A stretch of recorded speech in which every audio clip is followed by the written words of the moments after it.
Did you know there are over 900,000 islands across the globe? Only about 16,000 of those are inhabited, with around 11% of the world's population calling them home. Most islands are pretty typical, but some are far from ordinary. From islands teeming with giant bugs to those born from earthquakes, here are the 20 most mysterious islands on Earth. Number 20. Island of Dolls.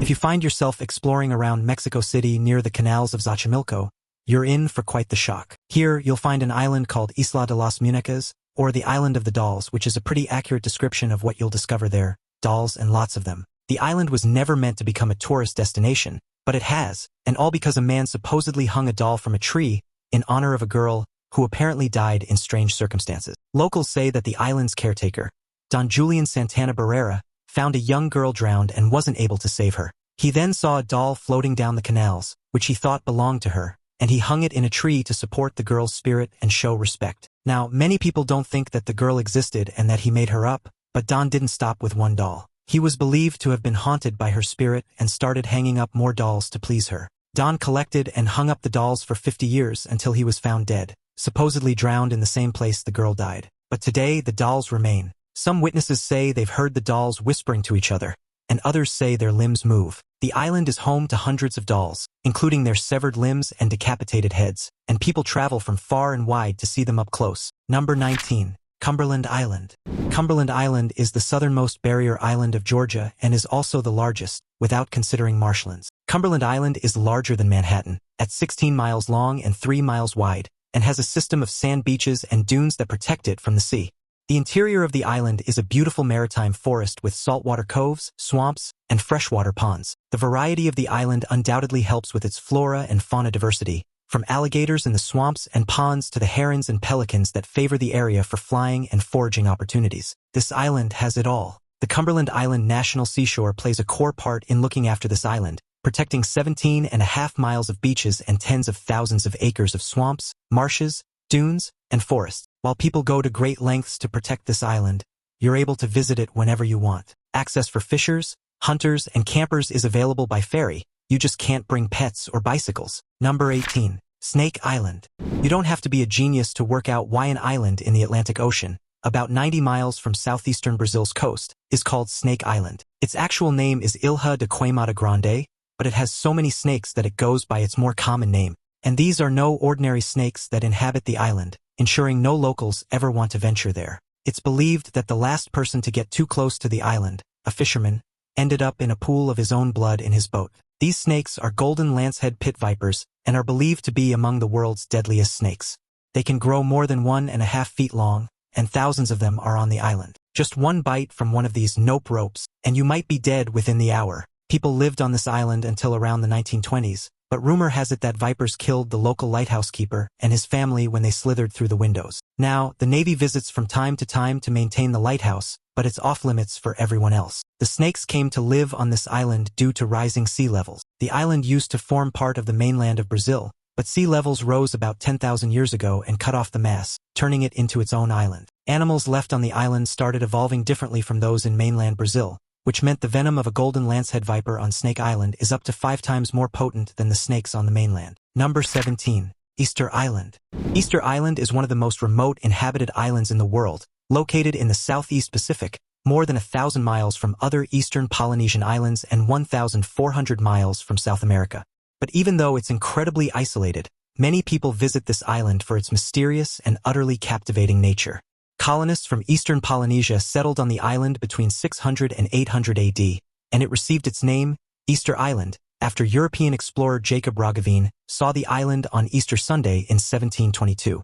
If you're going to visit Easter Island for any reason, it's for the artwork, the most recognizable of which are the huge stone figures known as moai. The figures are believed to be based on ancestral chiefs with supernatural powers to protect their community. There were at least 900 of them created by up to 1,650 Easter Islanders, known as the Rapanui, and nearly all of them are still there. Most of the moai were carved from soft volcanic tuff, and each weighed up to 12 metric tons while standing at an average height of 13 feet. However, some are more than 70 feet high. They have long noses, strong brows, deeply set eyes, and prominent chins. Some have red stone cylinders on their heads that supposedly represent their headdress or hairstyle. The island is also well known for its petroglyphs, bark cloth images, featherwork, and wooden ornaments. So, If you're an art lover, Easter Island is the place to be. Number 16. Pollepel Island.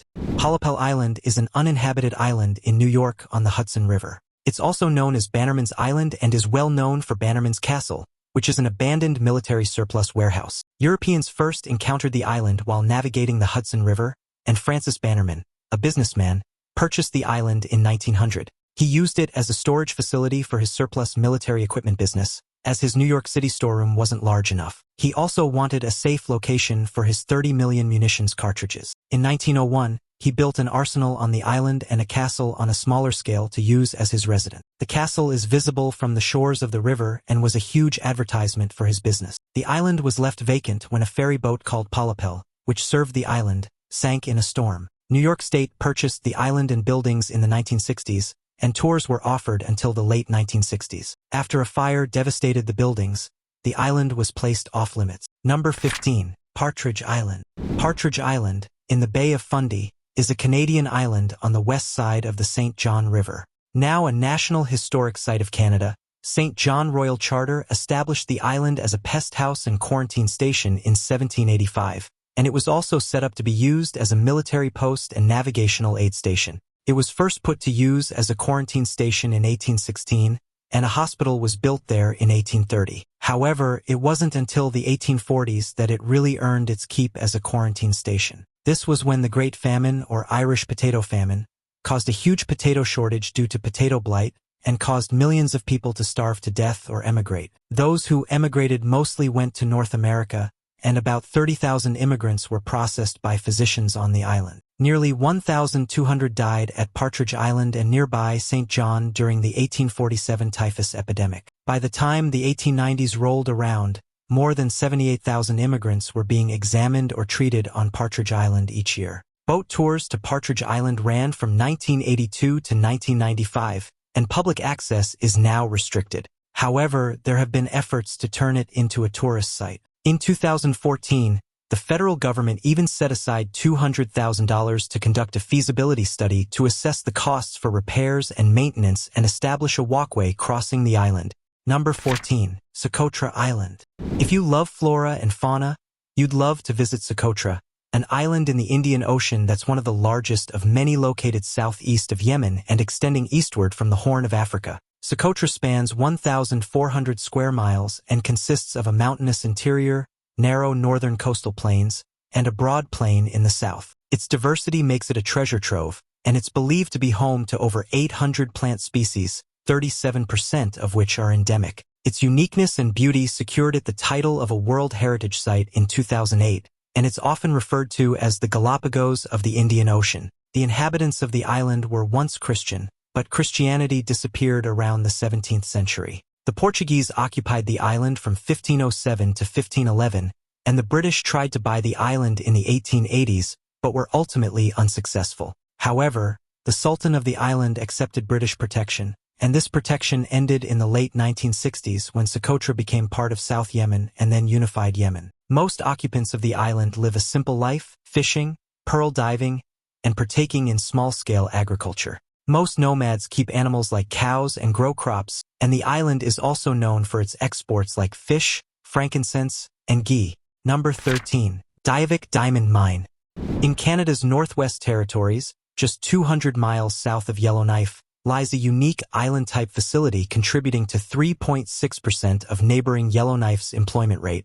It's the Diavik Diamond Mine, and it's been producing 3,500 pounds of diamonds, worth $100 million each year since mining began in 2003. Now, you might wonder how a diamond mine is an island, but it technically is. The ice roads are the only form of ground transport in and out of the Diavik Diamond Mine, and only air transport is available when these melt during the warmer months of the year. The diamond mine consists of 4 diamond-bearing pipes that are mined with open pits and underground mining. The mine's owner, Rio Tinto, prides itself on being able to operate this mining operation in one of the most challenging environments in the world, and in a way that minimizes disturbance to the environment. For example, they use world-class engineering technology to hold back water from Lac de Gras in the least invasive way, and they won an award for their wind farm that generates renewable energy. They have one of the largest hybrid wind diesel facilities at a remote mine site and have reduced their overall greenhouse emissions by 105,000 tons since it started in 2012.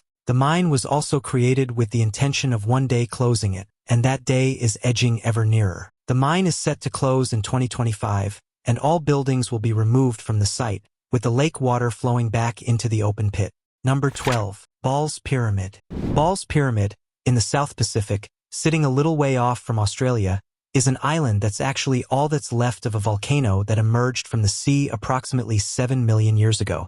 It's all alone in its isolated location, and that's probably for the best since scientists discovered a skin-crawling secret that this strange island had concealed for 80 years. It was home to a huge insect called the Lord Howe Island stick insect, which we thought had been extinct. There hadn't been a single sighting of them on Lord Howe Island, where they used to be prevalent, until rats ate them all and they were presumed extinct by 1960. Except they weren't, at least not on Ball's Pyramid. Climbers scaling Ball's Pyramid in the 1960s believed they saw the recently dead remains of one, but they didn't want to scale the tall, narrow, 1,844-foot tall spire in the dark to find them since the creatures were nocturnal. In 2001, Australian scientists Nicholas Carlisle and David Priddle visited with 2 assistants by boat and crawled 500 feet up the rock face to look for them. They only found crickets, but on their way down the rocky surface, they found a bush with fresh droppings from what they believed was the Lord Howe Island stick insect. They ventured back at night and discovered at least 24 specimens, all alive and all absolutely massive.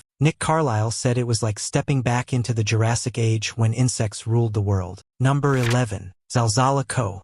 Zalzala Koh, which means Earthquake Mountain in Urdu, was a mud island off Pakistan's coast that appeared during a deadly 2013 earthquake. The island came from a mud volcano in which buried mud, under pressure from the Arabian tectonic and Eurasian plates, liquefied and launched toward the surface. As it traveled, it carried boulders and rocks with it, creating an island spanning 295 feet wide, 130 feet long, and 65 feet high. After the effects of the earthquake subsided, the island was discovered near the city of Gwadar and was basically just a big pile of mud that no one would likely ever inhabit. And it's probably a good thing that no one chose to live there, as the island is now all but gone. According to NASA satellite images taken in 2019, it's pretty much all gone, and a NASA official said that mud volcanoes in that area have a history of coming and going. The island was submerged by the sea but is still a little bit visible under the waves. Number 10. Palmyra Atoll.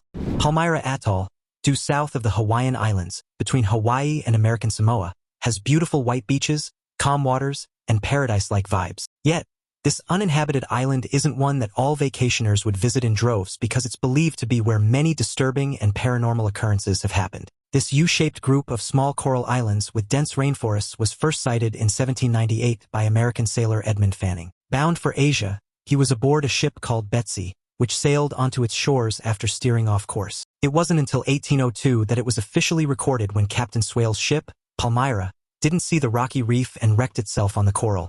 It wouldn't be the last to meet a similar fate there. A ship called Angel shipwrecked on the edge of the lagoon in 1870, and those who survived and made it to shore were found brutally murdered. What happened to those sailors remains a mystery, but it's not just ships and sailors that met their ends around the Palmyra Atoll. A patrol plane fell out of the sky while flying over the island, and there have been no traces of it since. Another plane flew off course and disappeared off the radar, never to be seen again. The island has also been at the center of legal battles since the 19th century regarding its ownership. Today, it's an incorporated territory of the American federal government. Number 9. Bermeja.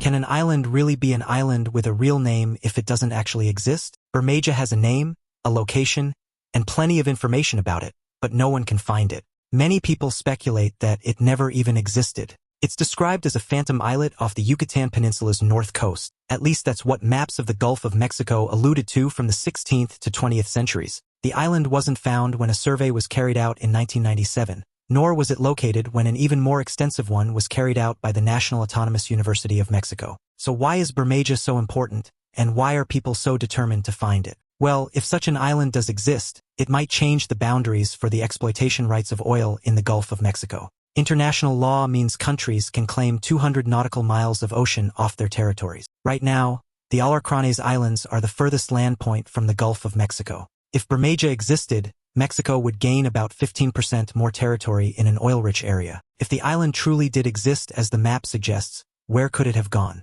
Well, some people suggest natural erosion might have caused it to disappear, but others suggest a more controversial explanation. Some people think it was deliberately destroyed because of the oil drilling situation. Number 8.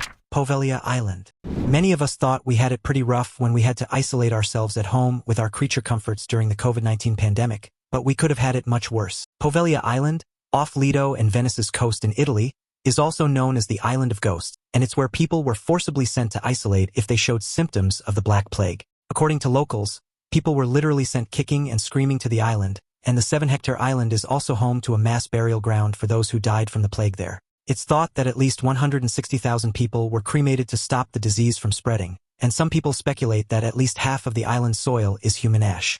Go there today, and it's hard not to feel creeped out. There's a former psychiatric hospital where people had to endure gruesome experiments like lobotomies, and a doctor apparently threw himself off the bell tower and died. There are also plenty of rotting buildings, random old beds and baths, and a mass burial ground that's still noticeable. You might also spot several large containers that some people believe were used to burn bodies. Explorers who have visited Poveglia Island say the island is full of dark history, and you get a sense of the horrors that happened as you walk around. Number 7. Nan Madol. In the western Pacific Ocean, adjacent to the island of Pohnpei, you'll find Nan Madol. It's an archaeological site, and it used to be the Socotra dynasty's capital until 1628. The unusual city was constructed in a lagoon and consisted of small artificial islands linked by a network of canals. Stone walls enclosed nearly a mile of the area, and there were 92 artificial islets within it, bordered by the tidal canals. It's believed that Nan Madol was a special place for nobility, and the population wouldn't have exceeded 1,000. Most of the islets in the northeastern section of Nan Madol used to house priests, and some were specifically for food preparation, coconut oil preparation, and canoe construction. No fresh water or food was available on the island, so it all had to be collected from the mainland and food grown elsewhere. Today, Nan Madol is a 6.9 square mile archaeological district and a National Historic Landmark. Number 6. Diego Garcia. Diego Garcia is a coral atoll in the central Indian Ocean that forms part of British Indian Ocean territory. The atoll spans 17 square miles and has a maximum width of 7 miles. It also has a lagoon at the north end. The Portuguese discovered Diego Garcia in the 16th century. At this time, it was dependent on Mauritius but separated from the island country in 1965 to form part of British Indian Ocean territory. Until the 1970s, copra from coconut palms was the island's only economic activity. Workers and their families were then removed to Mauritius and to other islands so that the United States could establish military facilities under an agreement with the US and the UK. The development of air and naval bases met strong opposition from coastal states in the area, who wanted it to remain a non-militarized state. However, many air operations were launched from Diego Garcia during the Persian Gulf War, as well as during the US-led airstrikes on Afghanistan in 2001 and the early stages of the Iraq War. In 2019, the International Court of Justice ruled that the decolonization process, which saw Diego moved from Mauritius to British Indian Ocean territory, was illegal and recommended that the UK return the islands to Mauritius. However, the ruling was advisory. Number 5. Vozrozhdeniya Island. Vozrozhdeniya Island used to be an island in the Aral Sea, with territory split between Uzbekistan and Kazakhstan. In the 1950s, the Soviet Union started using it as a biological weapons test site known as Aralsk 7. Vozrozhdeniya Island was only small, spanning 77 square miles in the 19th century,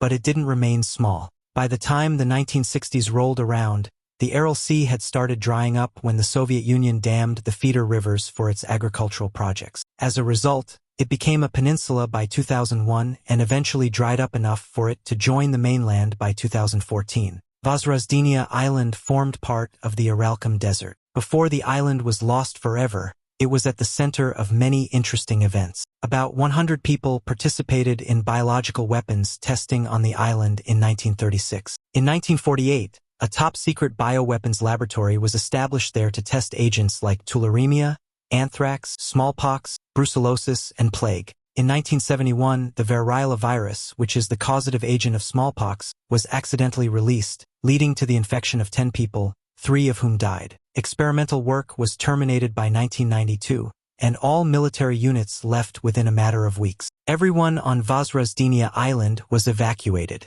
Number 4. Phang Nga Bay Islands. Between mainland Thailand and Phuket are the desirable vacationing destinations known as the Phang Nga Bay Islands. Since most of the bay is protected under Ao Phang Nga National Park, it has remained naturally beautiful and pristine for anyone wishing to explore. And you definitely will want to explore the Phang Nga Bay Islands. There are limestone rock formations, sandy beaches, and diving opportunities. You can even go on a jungle safari, explore the national parks, and marvel at the limestone tower karst islands. Phang Nga Bay Islands are also home to Phang Nga Town, with hills, mountains, nipa palm forests, and plantations of palm oil and rubber. The natural wonders of the Phang Nga Bay Islands are so appreciated that they were showcased in the film The Man with the Golden Gun with James Bond in 1974. Number 3. Lazzaretto Nuovo. Lazzaretto Nuovo is a 9-hectare island in the northernmost part of Venice's lagoon. It was once considered the doorway to Venice and is now an eco-museum that thousands of people visit each year. Lazzaretto Nuovo is under 2 miles from Venice along the inland waterway that once connected important Roman cities like Altino and Ravenna. It dates back to the Bronze Age and is believed to have originally been called Vigna Murata, which means walled vineyard. During the 11th century, the island was controlled by the Benedictine monks of San Giorgio Maggiore, and they built a church there. Essentially, the island was a monastery with salt marsh bordering their cultivated fields. Everything changed in 1468 when the plague became rampant. Lazzaretto, also known as an isolation hospital, was built on the island to prevent contagion. It became a quarantine facility for people arriving by ship in ports suspected of carrying the plague. In the 1800s, the island's importance for healthcare diminished, and it was converted into a military facility to form part of the lagoon defense system. These days, the island is free to visit and has plenty of educational opportunities. It even has one of the first plant purification systems in Italy and forms part of the municipal museum circuit. Number 2. Roanoke Island. Roanoke Island in Dare County is an 8-mile-long, 2-mile-wide island bordered by the Outer Banks of North Carolina. A major highway now connects the mainland to the Outer Banks and Roanoke Island, and many people visit it for its recreational water features, outdoor theater, and historical sites. For many hundreds of years, the island was the site of ancient indigenous settlements. It was home to an English settlement called the Roanoke Colony that Sir Walter Raleigh established in 1585. At least 120 men, women, and children arrived on Roanoke Island in 1587. Not long after arriving, Governor John White's daughter Eleanor Dare had the first English child born in North America. John returned to England for supplies and, due to the war with Spain, couldn't return until 1590. When he did, the entire colony was gone. Where those colonists went remains a mystery, and archaeologists and historians have long sought answers. Their only clue was that crowtone was carved into a post and crow was carved into a tree. When John had left 3 years earlier, he told them they should carve their destination with a Maltese cross if they were to leave their settlement due to danger. Number 1. Clipperton Island. Clipperton Island is a tiny atoll about 695 miles from Mexico in the Pacific Ocean. It received its name from a British pirate, John Clipperton, who hid there to attack passing ships. France annexed it in 1855, and Mexico seized it in 1897. The island was eventually awarded to France and has been uninhabited since World War II. Now, going to the island isn't all that easy. There are no tourist boats in operation, and the only option is to anchor a vessel offshore. Going in a small boat can be dangerous as the surf can be rough, with waves breaking against coral reefs. The island also has an airstrip, but it's only 0.74 miles long. It's not uncommon for pilots to experience soft sand, plateside winds, and many birds while landing. Once you're on the island, there's plenty to see, do, and experience. You can go fishing in the waters surrounding Clipperton Island, bird watching to see the 13 bird species on the island, and snorkeling and diving to catch a glimpse of dolphins in the area. If you plan to stay on the island, there are no accommodations, and you'll need to be prepared for extremely heavy rain and horrendous tropical storms. When you think about living on an island, you probably picture a tropical paradise, but as we've seen, that's not always what you get. From islands haunted by eerie legends to those overrun by wildlife, island life can be as mysterious as it is beautiful. If you had to live on any of these islands, which one would you choose and why? Would you be drawn to the peace and isolation, or would the sense of adventure keep you intrigued? Also, check out our other cool stuff showing up on the screen right now. See you next time.